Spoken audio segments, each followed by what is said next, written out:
આઈસની જેલોમાં કે પછી ડિટેન્શન સેન્ટર્સમાં બંધ હજારો ઇલીગલ ઇમિગ્રન્ટ્સને અમાનવીય સ્થિતિમાં પૂરી રાખવામાં આવ્યા છે તેવા આક્ષેપો વચ્ચે હવે તેમને ફટકારવામાં આવતા હોવાનો ઘટસ્ફોટ થયો છે. હ્યુમન રાઇટ્સ વોચ અને અમેરિકન સિવિલ લિબર્ટીઝ યુનિયન દ્વારા તૈયાર કરાયેલા એક રિપોર્ટમાં કરવામાં આવેલા દાવા અનુસાર ટેક્સાસમાં આવેલા ડિટેન્શન સેન્ટરમાં ડઝન બંધ ઇમિગ્રન્ટ્સને ગાર્ડ્સ દ્વારા મારવામાં આવ્યો હતો, જેમની સાથે અત્યાચાર થયો હોય તેવા અનેક ઇમિગ્રન્ટ સાથે વાતચીત કરી આ રિપોર્ટ તૈયાર કરવામાં આવ્યો છે, જેમાં અમુક લોકોએ એવું પણ કહ્યું હતું કે તેમણે ગાર્ડ્સને પોતાની આંખો સામે લોકોને મારતા જોયા હતા. ટેક્સાસના અલ પાસોમાં અમેરિકન આર્મીની ફોર્ટ બ્લેસ નામની પોસ્ટ આવેલી છે, જે 1 મિલિયન એકર્સમાં ફેલાયેલી છે. આ પોસ્ટમાં આવેલા કેમ્પ ઈસ્ટ મોન્ટાનામાં ઇલીગલ ઇમિગ્રન્ટ્સને રાખવામાં આવે છે. જેટલા ઇન્ડિયન્સ છેલ્લા 1.5 વર્ષમાં અમેરિકાથી ડિપોર્ટ થયા છે તેમાંના મોટાભાગના લોકોને છેલ્લે આ જેલમાં મોકલવામાં આવ્યા હતા. તેમાં કેદ રહી ચૂક્યા હોય તેવા ઇમિગ્રન્ટ્સનો દાવો છે કે તેમને મેડિકલ કેર નહોતી મળી, તેમજ ભારે ગંદકી વચ્ચે રહેવાની ફરજ પાડવામાં આવતી હતી અને સાથે જમવાનું પણ એવું અપાતું હતું કે જે કોઈ ખાઈ જ ન શકે. આ ઉપરાંત ડિટેનીઝને પોતાના લોયર અને ફેમિલી મેમ્બર્સનો કોન્ટેક્ટ કરતા પણ અટકાવવામાં આવતા હતા.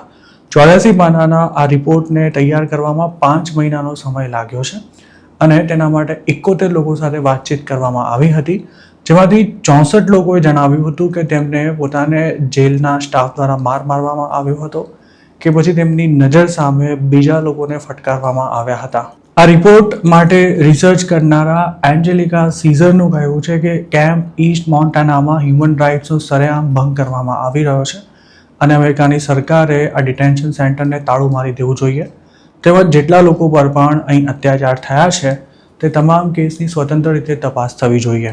જોકે DHSનો એવો દાવો છે કે આ રિપોર્ટમાં કરવામાં આવેલા દાવા સાવ જુઠ્ઠા છે અને કોઈ પણ કેદીને ક્યારેય મારવામાં આવ્યો જ નથી.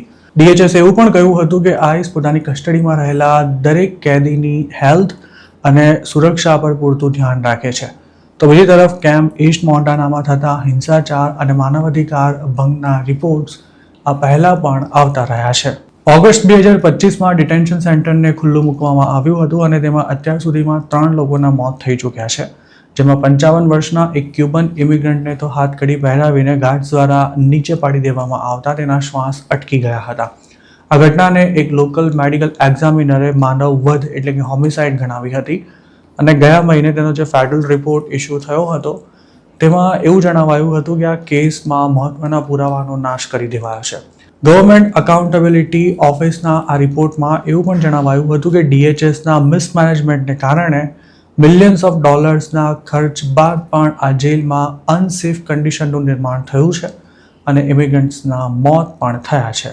કેમ્પ ઈસ્ટ મોન્ટાનાને બનાવવાનો અને મેનેજ કરવાનો $1.30 બિલિયન કોન્ટ્રાક્ટ વર્જિનિયાની એક્વિઝિશન લોજિસ્ટિક LLCને આપવામાં આવ્યો હતો. આ કેમ્પમાં 5,000 લોકોને રાખવાનો પ્લાન હતો, પરંતુ કંપનીના કામકાજ પર સવાલો ઉઠતા માર્ચમાં જ આ કોન્ટ્રાક્ટ રદ કરી દેવાયો હતો. જોકે કોન્ટ્રાક્ટના રદ થયા બાદ પણ જેલની સ્થિતિમાં કોઈ ખાસ ફરક નથી પડ્યો. આ જેલમાં રાખવામાં આવેલા કેદીઓને નહાવા માટે સાબુ પણ નથી મળતો અને લોકોને દિવસોના દિવસો સુધી બહાર કાઢવામાં પણ નથી આવતા.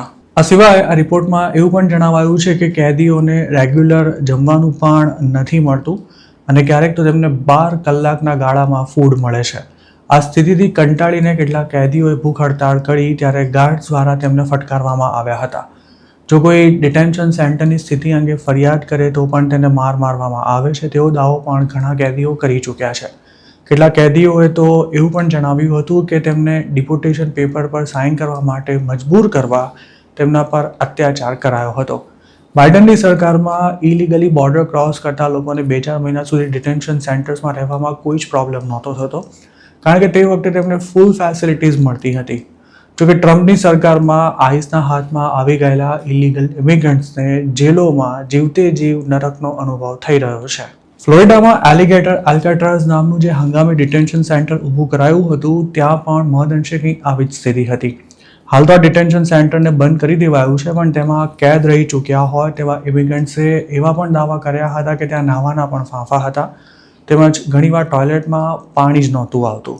આ ઉપરાંત જમવાનું પણ એવું અપાતું હતું કે જેમાં વાસ મારતી હોય અને ક્યારેક તો ફૂડમાં કીડા પણ નીકળતા હતા. આઈસના અમુક બીજા ડિટેન્શન સેન્ટર્સમાં પણ કેદીઓને એવી સ્થિતિમાં રાખવામાં આવે છે કે તેમને 12 દિવસ છે કે રાત તેનું પણ ભાન નથી રહેતું. ત્યાં ક્યાંય ઘડિયાળો નથી હોતી, તેમજ 24 કલાક લાઇટો પણ ચાલુ રખાય છે.